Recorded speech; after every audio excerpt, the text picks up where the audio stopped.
So I'm here in Westminster with the Director of Rewilding Britain, Alastair Driver. Hi. And we've just been testifying at the EFRA, which is the Environment, Farming and Rural Affairs Committee, Yeah. hearing on reintroduction of species. We were sitting on a panel with a representative from the Countryside Landowners Association and another representative from the National Farmers Union. So it's an interesting panel. How do you think it went? It was a good mix, wasn't it? I thought normally they would just have everyone on the same side on one panel. Yeah. Then they had another panel later from the other side of the story. Having us all together actually created a really good debate, didn't it? It was a good discussion. It did, yeah. And it enabled us to counter some of the myths that were being promoted. That's right. From other circles. Yes, So it was a good two-way discussion. And I thought the interesting thing was that even though there were clearly some kind of party lines being trotted out, actually we did agree on quite a large number of things in the end, didn't we? Yeah.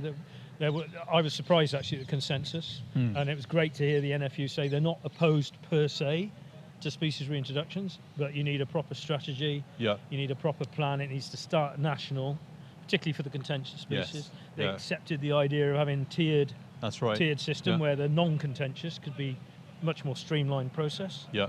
Quite a lot in common. I think my concerns coming out of it are still that the mechanism that's being proposed in terms of this species reintroduction task force doesn't really look like it's up to the job, doesn't really look like it's got the right people, and doesn't really necessarily, isn't clear what its terms of reference is, who it's actually going to be talking to, the ministers, DEFRA, Natural England. It's a bit of a It's all a bit mysterious at the moment, and there's lack of detail. So we don't know what its clout is, do we? We don't know what clout they're going to have with ministers or DEFRA. No.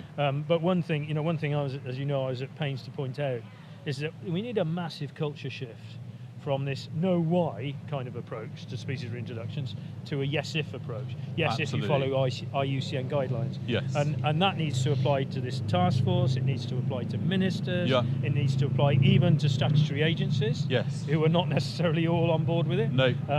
So there's a long way to go to switch that culture around. Yeah. But, this is a good first step, I thought. And that's what's required to enable the ambition to then make sure that species reintroduction, particularly of keystone species, sort of ecosystem engineers, is actually linked into delivering the biodiversity targets we signed up to internationally, nationally, linking into providing climate resilience, adaptation, and all those things. Yeah. Because at the moment, I just don't think government as a whole sees that this is one of the key mechanisms for actually achieving those things. They're just seeing it as a little kind of siloed problem. That's a very important point. The benefits of reintroducing these species should be absolutely part of the assessment, and it was noticeable that pretty much all the questioning was talking about the negatives. That's right. What if this goes wrong? What are the risks of doing that? Yeah. What about the impacts? Meaning detrimental impacts, not thinking that there might be 10 times as many beneficial impacts that you have to weigh up. So I think we got that point across well, didn't we? They need to balance the whole thing in any environmental impact assessment, or farming impact assessment, or societal impact assessment. You've got to look at all sides of the equation. But I think that's where the Wildlife Trusts, Rewilding Britain, and others actually need to start to develop a much stronger common voice.